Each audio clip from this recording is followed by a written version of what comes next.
Hello, everybody, and welcome to another episode of the Freedom Filled Lives podcast. I'm your co-host, Shay, and on the other side of the mic is Cassie. So today we are going to be talking about money.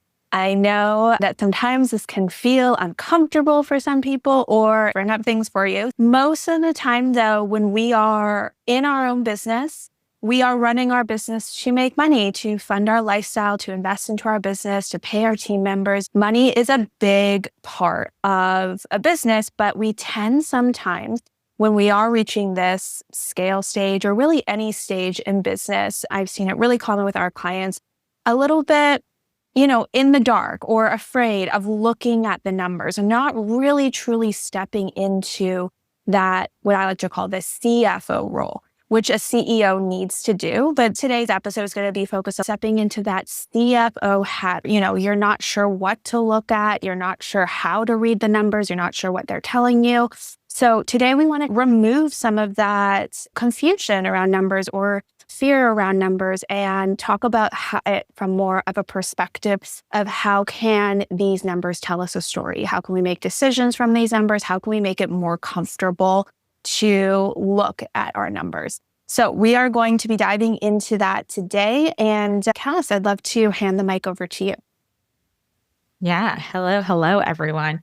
This is such a fun topic because I think the term CFO, Chief Financial Officer, is obviously used in more corporate settings. You're probably like, wait, what? I'm supposed to be a CFO?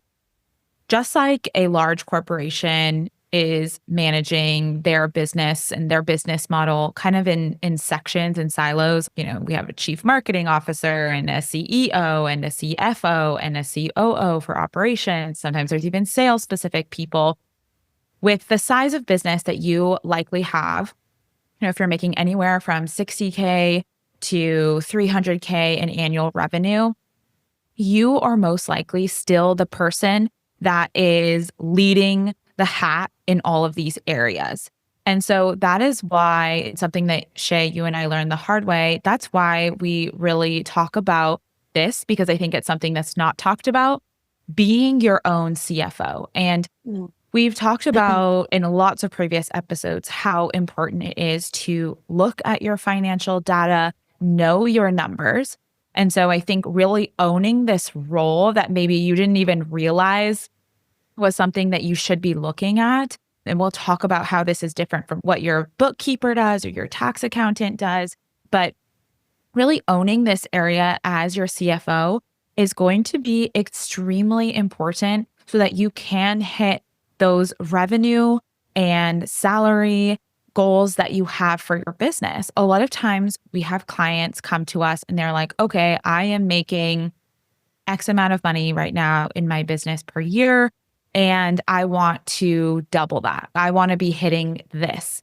And these are the numbers, like we talk about in past episodes, these are the numbers that we need to be looking at. You need to own this role as your CFO. And I think the more knowledgeable you become about your numbers, the easier this becomes for you. I mean, just like anything, right? We talk about this a lot. The more uncomfortable something is at first, you're kind of learning a new language, right? Like understanding the financial data and numbers of your business has taken us some time to really understand what we need to be looking at, what works for us. I think there are a lot of different financial models that are shared out there in books, in different resources. Maybe even your tax accountant or your bookkeeper has shared things with you and you're not really sure how to take their strategy and their advice. There's different schools of thought when it comes to managing your finances. And so I think it'll be really cool today to share what that has meant for us in our business as well. And Shay, you really act as the CFO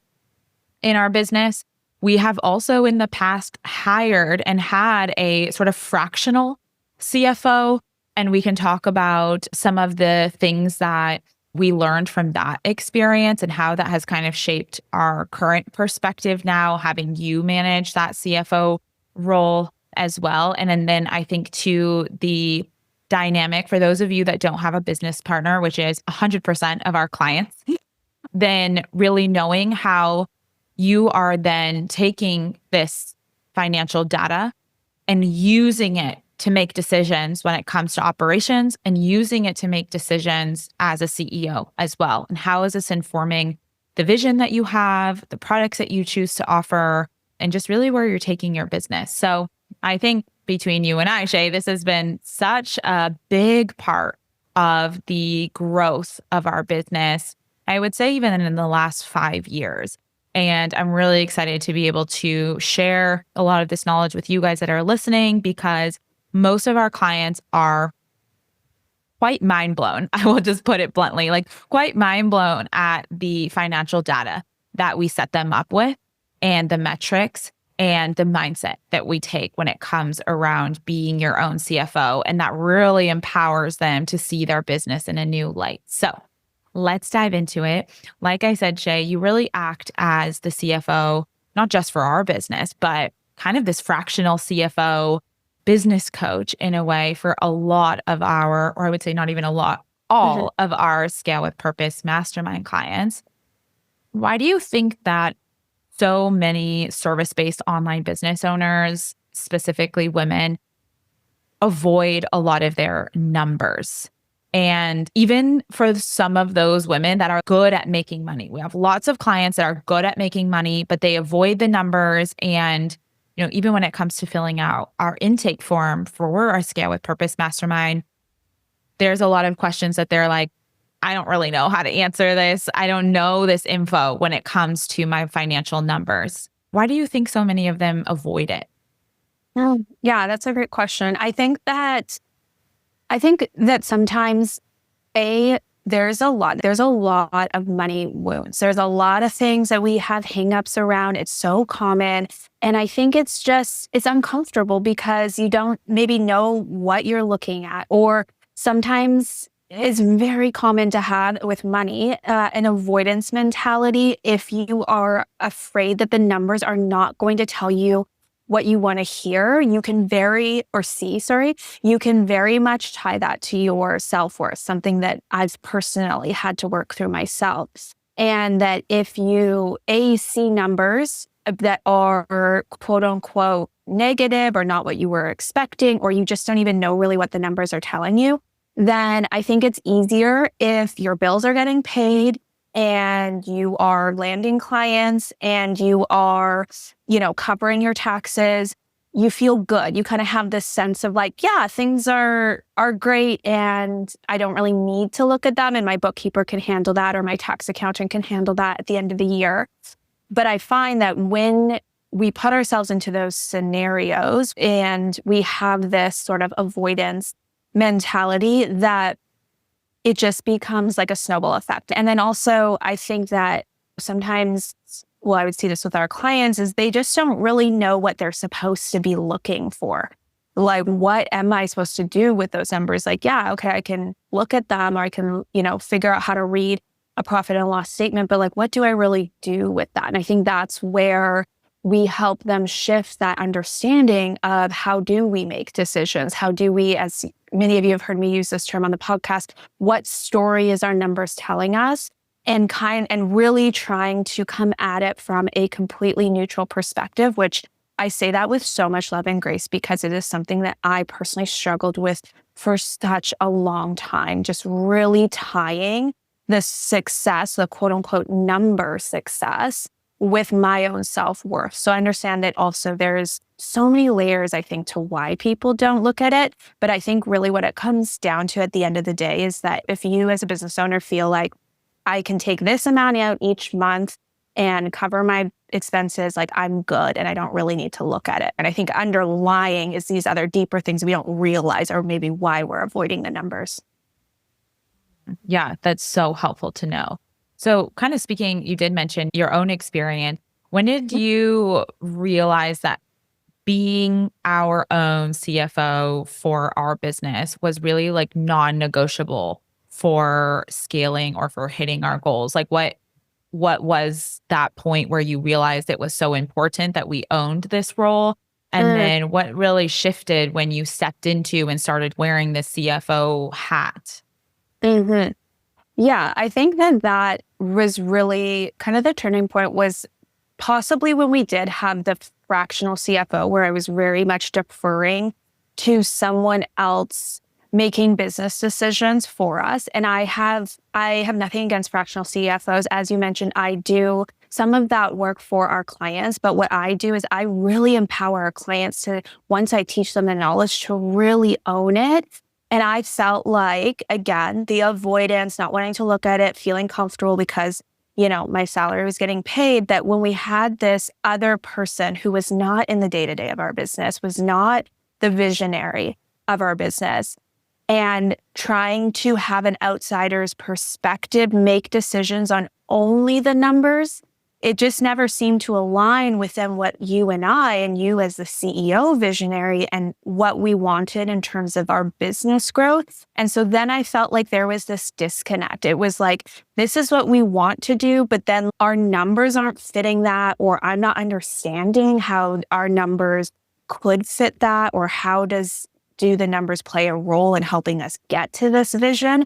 And it became very much then only making decisions based on an outside perspective, and then only making decisions on the numbers. And that was not an enjoyable way to run the business. So it sort of became this point where I was like, I have always loved numbers since I was a child, and it was just my own money blocks and issues that were sort of holding me back from really fully embracing this role and understanding forecasting, understanding profit and loss statements, understanding how to make business decisions off of the money that wasn't just these surface level business decisions, and to really align that with our vision.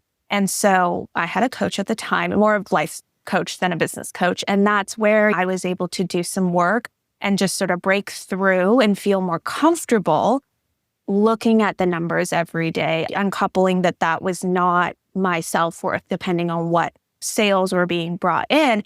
And then shifting, something that never really aligned for me was a lot of times outsiders, especially accountants, they focus a lot on the revenue and less on making decisions from the profits. Now, that's a blanket statement. That's not against every CFO or accountant that you have out there. But we also at the time came across the concept of profit first by Mike Michalowicz. We learned this concept. And while I love that concept, I have edited it quite a bit to fit into, again, our vision, our way of doing things, or this fits with us and what we want. And that's what I show to our clients. I customize everything for them. I make sure it works for them, achieves their goal, every single person, because we are preaching about abundance and building a lifestyle that you want, not that someone else wants. Like, you may need to structure your financials differently. But if you don't even know the basis of understanding your financials, you won't really know how to do that. And it became really empowering, where I took some concepts and then made them my own, and then allowed that to be in partnership with the vision and the CEO direction that we want to actually take our business in. So I think that was sort of the turning point for me personally. Mm-hmm. Yeah, I think one of the things I really remember is feeling like our financial data and decisions were very reactive rather than proactive.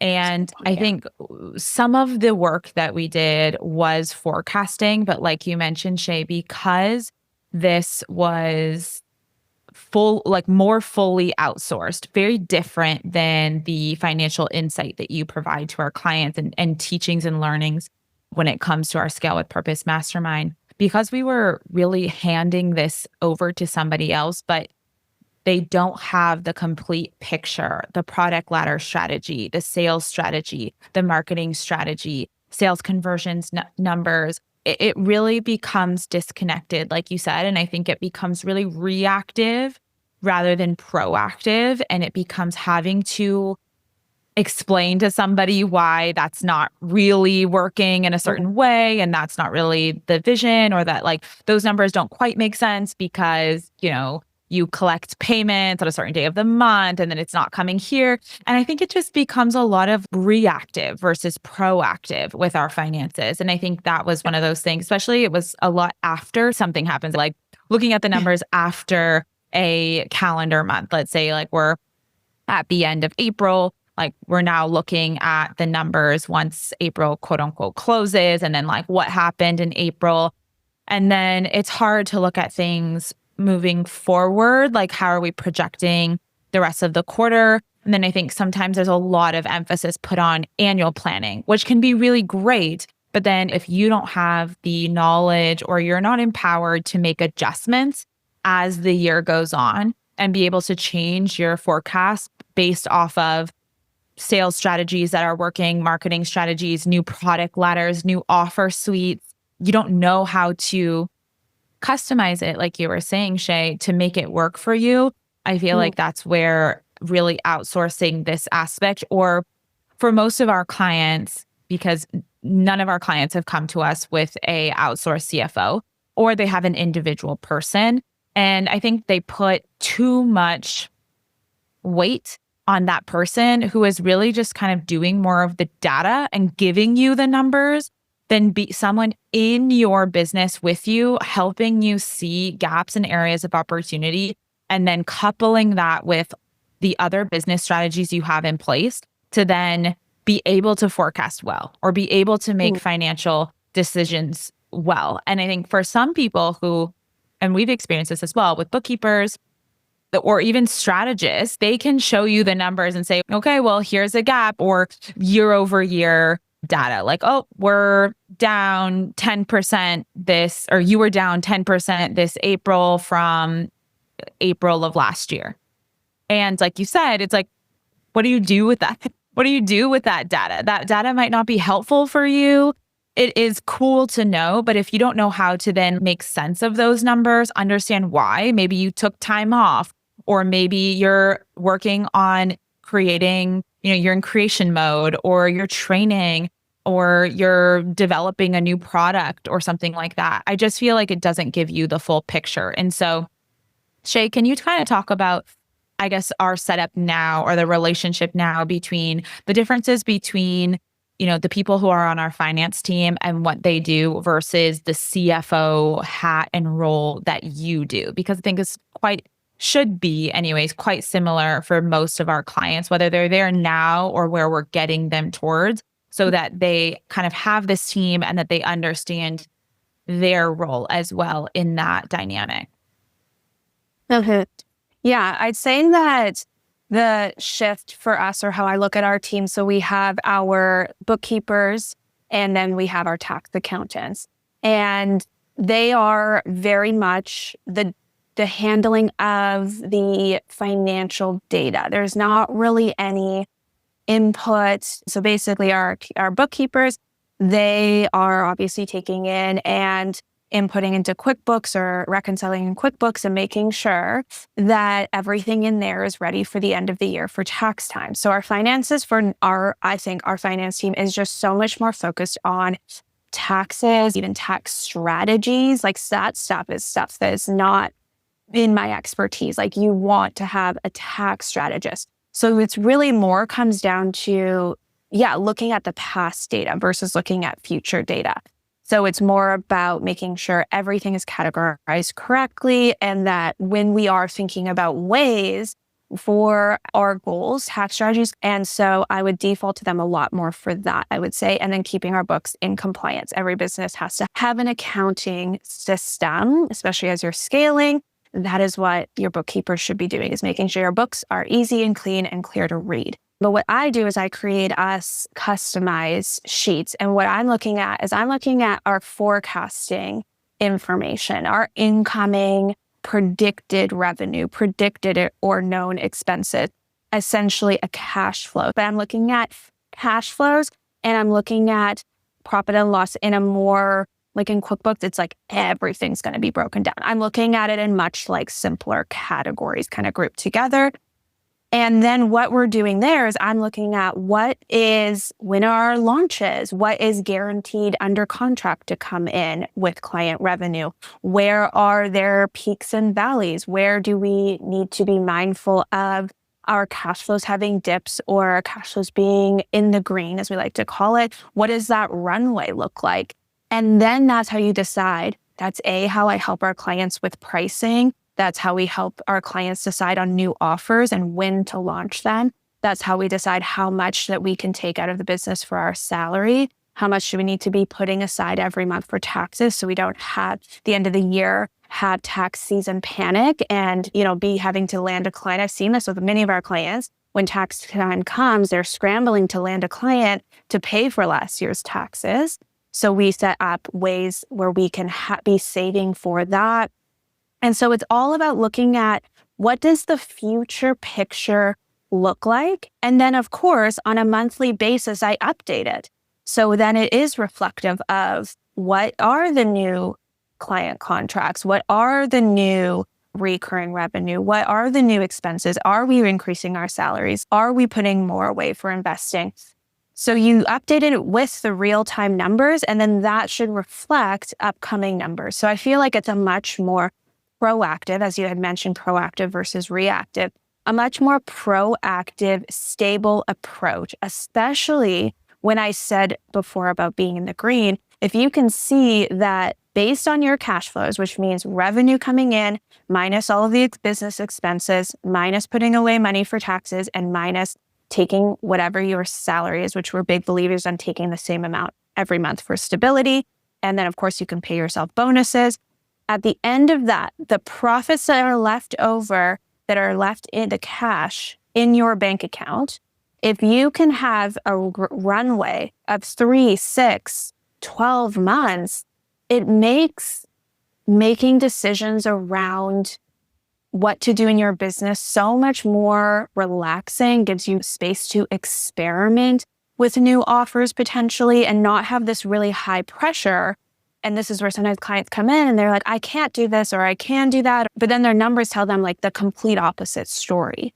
And they're stressed out, but they don't actually have to be. That's actually probably one of the biggest things that happens with our clients is I find that they are, again, it goes back to just money wounds, is that they feel more stressed that they don't have enough. And we run their numbers and they have enough. They have sometimes more than enough.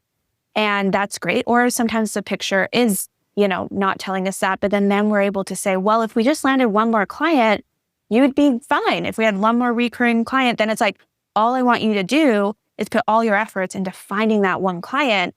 And you did that because you made that decision off of your cash flows, off of your financial picture. That was so helpful.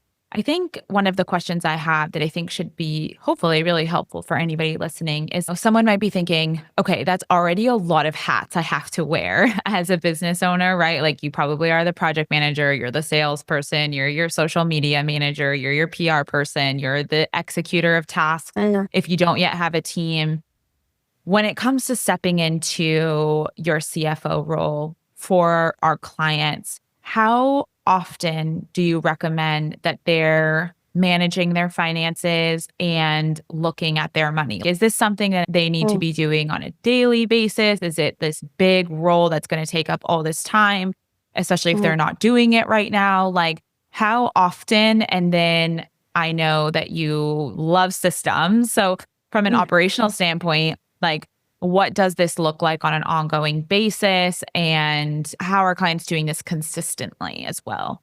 Yeah, I'd say the heavy lifting really in the beginning is just taking that step to look at the numbers and then put it into a framework, like what I keep mentioning. I really like a cash flow framework. And once you do that, once you have your kind of pulse on your picture and you're like, okay, your runway time, then you just update the numbers at the end of the month. And that's when at the end of the month, you take a look. This is what I do. This is what I encourage my clients to do. When you input the real data for that month, you see your number and your sheets should all update. Then you can see how did this month affect the upcoming months. And then that's where you sit down, or for example, you and I had a conversation around how did the real numbers affect the forecasted numbers? And do we need to make adjustments? So maybe for someone who is doing this on their own, that could be, I like to call it a money date if you want to have some fun with it. Maybe an hour. Once you understand your numbers and you've learned how to read your sheets, then it becomes very simple from there to see the areas of opportunity or to see the gaps or to see, oh, okay, this is happening here. So I'd say maybe it would take you an hour. So to pull the numbers, It shouldn't take that long. That's where your accountant should come in. We should be able to have the data to easily pull, whether that's from your QuickBooks or your HoneyBook if you use a system. We don't want you to be doing a ton of manual work. So again, with the actual data collection is typically the bookkeeper, but you could input maybe 10 data points into your sheet. If I'm thinking about my sheet, I probably input 10 data points. So maybe that would take a half hour. You have to take an hour of reflecting and looking at it. So I'd say an hour and a half every month to look at what we call your CEO metrics dashboard. And I want to put the caveat of sometimes it's not going to take you an hour because you are on track to hit, you reached your goals, you're on track, or you did better, and that's awesome. And you're like, hey, great, cool. You don't, again, going back to reactive, you shouldn't feel like every month you're now having to create a new idea, a new offer to launch, a new change in strategy. It really shouldn't be that far off. If it is, then, that would happen probably once, and then you kind of resolve that. But every single month, you shouldn't be having to have these significantly large surprises or strategies or decisions. So really, an hour and a half is max amount of time you would need to spend on your finances a month to really feel like you have a pulse on what is going on and what is coming up in your business. Hey, Graham, quick pause to let you in on something very exciting. Now, while our official enrollment period for our Scale with Purpose Mastermind just wrapped up, we actually have 2 final spots available for the right women, and we'd love for that to be you. So if you've been listening and nodding your head and you're ready to grow your service-based online business with more ease, more clarity, and more support directly from Shay and I, then this is your time.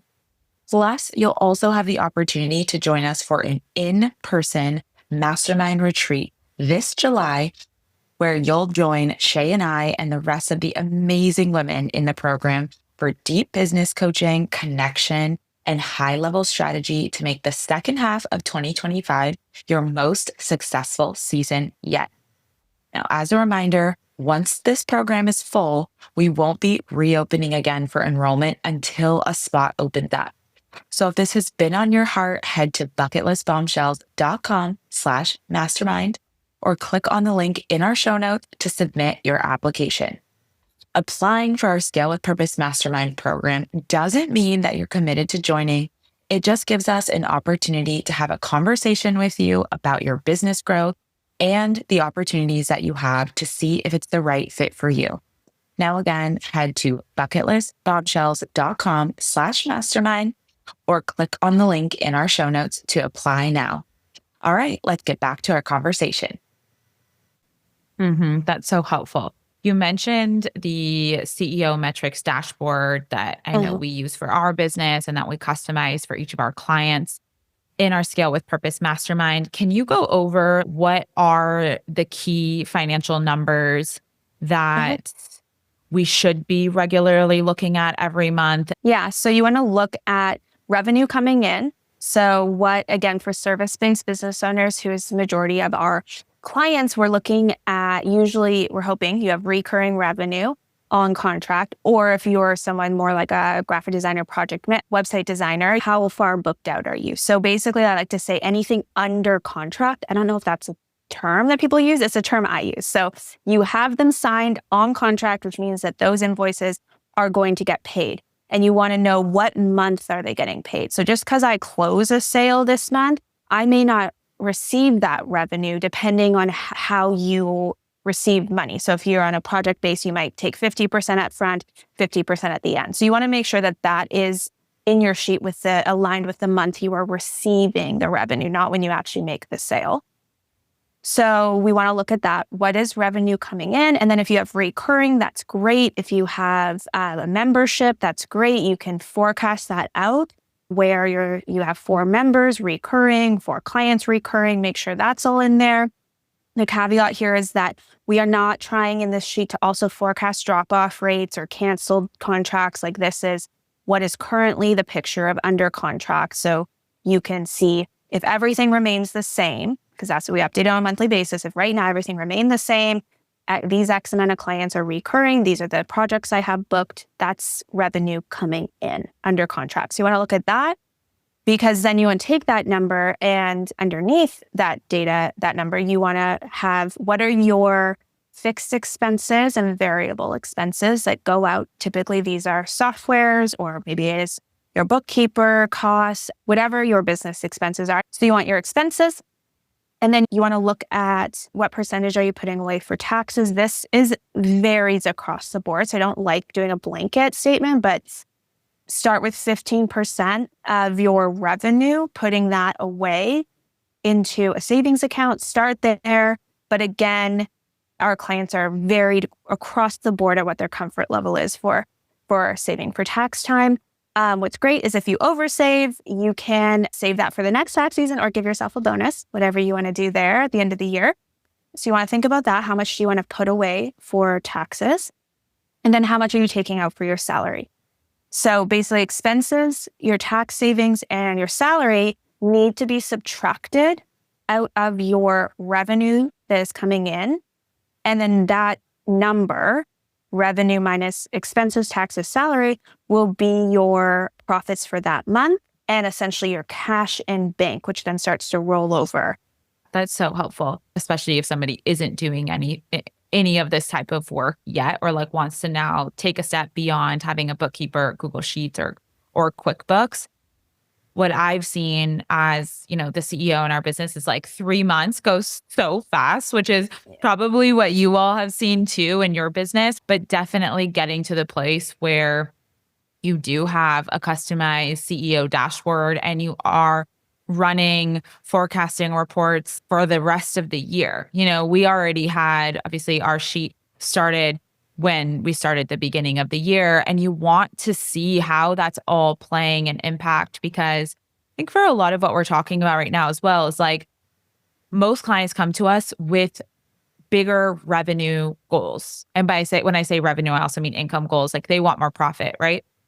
And when you're doing all this work in your business and you're not looking at these numbers and 3 months go by, like an entire quarter, and you could have just been doing a bunch of client work, or maybe that was a mix of you implementing. We have clients who are implementing new product offers, product ladder things, creating automated sales funnels, working on PR, organic marketing strategies. And then like you look up and you take the time to look at your reports, I think is so helpful, at least for me anyways, and gives a lot of, feel really empowered to look at our numbers with a more runway, like beyond 3 months, looking at a 12-month picture and making sure that what we're doing on I would say on a monthly basis, day to day, that can fluctuate. It's not every day that I'm working on something that's moving the needle in the business.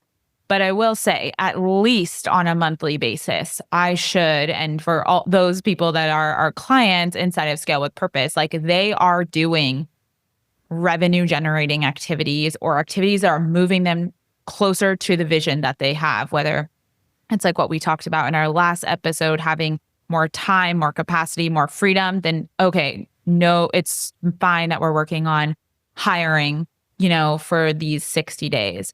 But I think that's what's been so helpful is like, this is a key sheet, or really like it is the financial operations of our business and where we're going and how all of this hard work that we're doing on a day-to-day basis and the vision, new projects, new team members, all of that stuff. This is how we get to where we want to go. Mm-hmm. And to me, I feel like, and I say this a lot of grace because this has been us in the past. If we just had, a bookkeeper or just using QuickBooks, it's like that is a huge gap between all the hard work you're doing and where you want to go. And the fact that you want to see revenue growth and you want to see income growth and you want to have more profits, doing all this work in your business and then not tracking it in a future way and looking at past data. Because I'm like, Q1 was Q1. We can learn things, of course. And you and I are always making refinements, and we like to analyze how things performed. And then we like to leverage those numbers against future performance. Are our sales conversions getting better? especially if we try new experiments and we're testing things. And so it is still past financial data is helpful. And we do look at it and we do correlate it as well with things that we're doing in the future. But I think the lack of looking at things in the future, I think kind of, I would say, wrong approach that I've taken in the past is just, I think, a super visionary approach on forecasts. And it's just like, we see our clients do this sometimes, just like pulling a number out of the sky of like, I want to make, I don't know, 500,000 in revenue this year, when last year we made 150K, let's say, for example. And you're like, okay, how does that compare to your year over year growth in the past? And then what are you doing so significantly to change that, right? Like that means that what you were doing last year needs to be significantly different than what you're doing this year, or you know that it's just a capacity issue, and like you know that there is this opportunity that if you just scaled it, like you could hit this number. And so I say all of that because I think that that can be what I've done in the past that hasn't worked from a CEO or like visionary role when it comes to forecasting. I think it becomes a blanket, just like, let's pull out some exciting number that we want to hit. And we're not taking a deeper look at what's different. Are our sales conversions going up? Are we significantly investing or time, energy, or money in organic marketing strategies? Are we developing a new product offer that has significantly more scalability? Are we doing like more launches? And we know that just because you plan a launch doesn't necessarily mean you're going to hit those numbers either. But like, is that playing into it?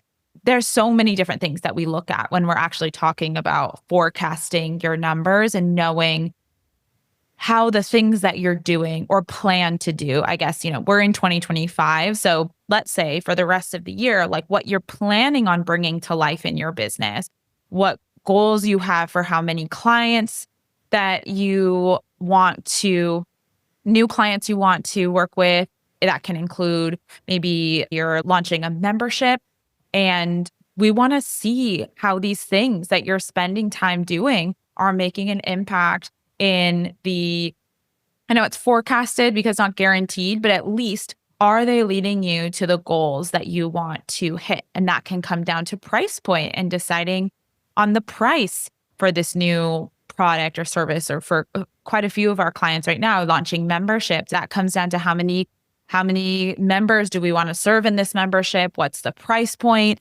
What does that look like? Retention rate month over month. And then how is that adding to the bottom line revenue growth at the end of the year? And so I think for me, that's something that I have learned the hard way over time. So just wanted to share from my perspective things I feel like I've learned and done differently, and how much more beyond I didn't even realize, this is something that would add so much clarity into the way we operate. And for me in my role, the way that we financially hit the goals that we have annually and then even quarterly. And that obviously all rolls into investment goals that we have, lifestyle goals, just so many different things. And so I'm really excited we're talking about this, because I think there is just a lack of information and it can seem really overwhelming. And I think the fact that you said, an hour and a half a month, I'm like, I can do an hour and a half a month if I'm making sure that my business is hitting, wanting to hit the revenue goals, or making sure I feel empowered of how much money somebody is taking home out of their salary. That's a big thing that we see as well.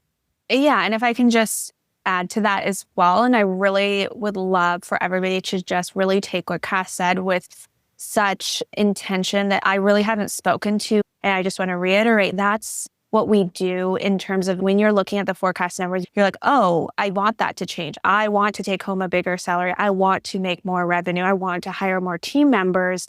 You put that into your forecast, but how do we actually get there? You do need to look at your past data. And that would take I would say that an hour and a half a month is looking and just analyzing your forecasts and seeing what the numbers are telling you there. But to actually get into what's a marketing strategy, what's a product offer strategy, what is my sales strategy, that all still requires you to understand your past data and be empowered and not it just be your accountants who have that information, like you taking that information and using it to then create a strategy that supports that you want to make. Yeah, I love that you brought that up. And I think too, like being realistic, like when we are doing forecasting, we are very conservative. We are running conservative, realistic numbers when it comes to financial forecasting. We are looking at conservative numbers. And the more that you start tracking this, the more that you're even going to have baselines. So maybe you don't even have baseline numbers because you haven't been looking at your metrics. And a simple one that we have our clients start tracking is their sales conversion numbers. And by that, I mean, if you're taking 5 free discovery calls this month or consultation calls, whatever it is that you call them, but you have 5 sales calls this month or 10 sales calls this month, how many of those are you closing? And so we want to take a look at our sales conversion rates. And then we also want to understand, were those quality leads? Maybe those weren't quality leads, and where did they come from? It's not always just about the number, but don't be fearful if you don't have those numbers yet and be like, oh my gosh, how am I supposed to do this? We all start somewhere, and you can just start by tracking maybe you have that from the past month, or you can just start tracking that in the upcoming month. And then the other reason why we want to track things more long-term is because sometimes a 30-day picture isn't a clear enough picture of your sales conversion rate in this case, right? We want to see that over a quarter. We want to see that over the year. We want to compare that to last year. And maybe like your products changed. Maybe you got better at selling. Maybe you had leads come in from a different highly qualified source. And that's how we realize like, oh, our sales conversion rate, maybe it's only X percent. And now we tried this new organic marketing strategy and it maybe been doubled. And you're like, oh my goodness, like I haven't been putting my time and energy in this area. If I were to do that, I could take less sales calls, more qualified, land more sales, and I can hit my revenue goals. So when it comes to putting the numbers, I think, in as well, I just also wanted to mention the conservativeness of that. This is looking at what you've been doing, looking at what you have planned ahead, and then running conservative numbers so that you can have a start of a financial forecast and picture. And I think, Shay, too, you probably get better at forecasting over time, right? Like you understand a bit better what your conservative numbers are, because someone might not even know what's conservative to them at the moment. Yeah, for sure. When you first run numbers, probably for those listening, you'd have some data. And so let's say your conversion rate is currently 50% on sales calls. A conservative number, like very conservative, I would half that. I would cut that in half, maybe even lower than that, like 20%, especially if it's a new product. I like to go really conservative just to have realistic expectations. Because I'd rather you hit at least one of your goals on the first time out, or it's going to be really discouraging. So if you give yourself conservative goals and you put that into your forecast and you see, okay, cool, yeah, even if I hit my conservative goal, it's going to add X amount more revenue. So like maybe a 20% sales conversion goal, then your middle one, your better would be your current conversion, 50%. Your best would be, usually I go up by like 25%. So it would be like a 75% conversion rate. Mm-hmm. And those are for one-on-one sales, correct? Not for like email marketing sales conversion rates for like digital products or something like that, or like a membership. That's a great point. Yeah, sorry. I was really speaking to like say, because from the example for sales calls, when you're selling one-on-one services, done for you services, typically we're seeing, anywhere from, I think the internet says like 28%, but most of our clients are hitting 50% or more. And so I was speaking more to that. If you were doing a new thing, again, it always goes to your sales strategy. So if you were doing a sales call strategy, If we're doing something more like selling a membership where maybe your sales page is doing the majority of the selling, or a digital product, those conversion rates much lower. You're going to be looking at 2% or less of an email list in that scenario. Mm-hmm. Okay, so helpful. In wrapping up this conversation, we kind of got really into the nitty gritty of finances and the data, which is really cool. I want to really speak to for a business owner who's listening to this, that's like, okay, I can start tracking all of this data. I can start doing my finances, on a monthly basis, forecasting, pulling these numbers. How is this making a difference for our clients into how they're making more data informed decisions and how they're becoming more confident, how this is just playing into their overall business goals, lifestyle goals, etc. Yeah. I think the first thing is that they are making more revenue, profits, and a much higher salary. That's the end, that's the purpose of our numbers, really. At the end of the day, there's so many other things. I will speak to that as well. I think there's so many other benefits. I think the number one benefit is that they are finally able to hit their salary goals that they come in with. The money that they can take out of their business and put towards their lifestyle, their house, their family, their vacations, whatever it is that is your version of abundance, just simply increasing the household income is something that is a big goal. When they come in, typically we ask, what is your dream salary? So that's not even the dream revenue. That is, what do you want to take out of the business to use for yourself? And typically we see there's a good size gap between what they're making, what they want to be making, and what we are able to do with our data is make decisions that get us there faster and get to that goal. So really, I would say that even for the revenue goals that you have, understanding your numbers is going to allow you to understand how to get there. And so I think that's the biggest one for them. And I would say the secondary things are some of the things that we talked about at the beginning, just relieving that they're excited to look at their numbers. If they're deciding to launch something new, they'll come to me with the numbers. They'll run in, they'll be like, hey, I'm deciding between this price and this price because if I do it this way, X, Y, Z, and it's all related to their data from their sheets. Or they're like, I'm thinking about this offer, but then I ran it through forecasting, I ran it through my strategy, then actually it's only going to bring in a really small amount of profits. And it just doesn't make sense to how much of my time is being spent. They're just making such great strategic decisions. And it relieves, I think, a lot of anxiety. Going back to the salary, gives you a lot of stability. A lot of our clients come in paying themselves a percentage of what they make that month. And there's a lot of fluctuation in that. So I find that the stability in the salary is also very calming and very feeling more secure with our business, and then feeling excited about the numbers, which is why I teach. I want you to know how to read your numbers, and then they come to me and then we get to make a decision together. So feeling empowered, feeling excited, feeling in the know, all of these things that come up are also, I think, secondary amazing benefits to obviously the benefit of being so strategic in what your marketing and sales plan is and your offer suite plan is, because you've ran the data and the data supports your strategy. So you're not just throwing a strategy out into the wind. You are doing it from this really smart place. Yeah, that's so awesome. Well, hopefully if you're listening, you're like, yes, I want all those things too. And if you are, then we have a really helpful resource for you.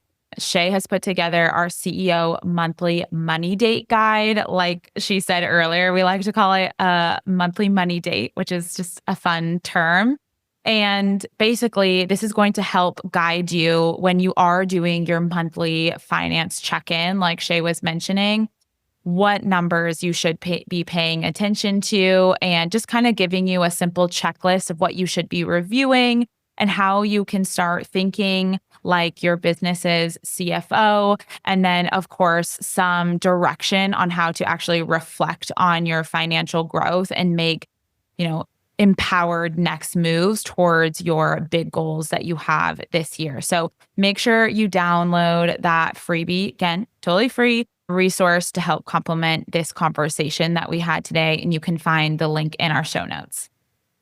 Amazing. And thank you for tuning in to another episode of the Freedom Filled Life podcast. I have very much enjoyed talking about the data, about the numbers. I know that there's a lot of resistance, and I know that taking that first step can be, scary, or you may be hesitant or unsure. So feel free, reach out to me on Instagram DMs, download the freebie, and I would love to hear from you and just support you in your journey of feeling more empowered and wearing that CFO hat while still having a team that supports, your accounting and tax strategies. So share with me on Instagram DMs how you're going with your finances, and we will see you in another episode of the Freedom Filled Life podcast. Bye for now. Hey, girl, very exciting.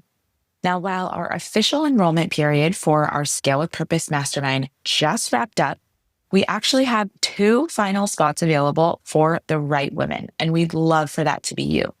So if you've been listening and nodding your head and you're ready to grow your service-based online business with more ease, more clarity, and more support directly from Shay and I, then this is your time.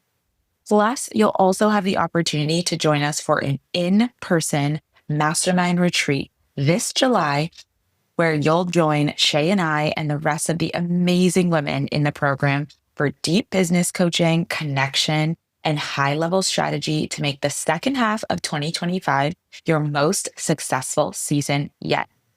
Now, as a reminder, once this program is full, we won't be reopening again for enrollment until a spot opens up. So if this has been on your heart, head to bucketlistbombshells.com/mastermind or click on the link in our show notes to submit your application. Applying for our Scale with Purpose Mastermind program doesn't mean that you're committed to joining. It just gives us an opportunity to have a conversation with you about your business growth and the opportunities that you have to see if it's the right fit for you. Now, again, head to bucketlistbombshells.com/mastermind or click on the link in our show notes to apply now.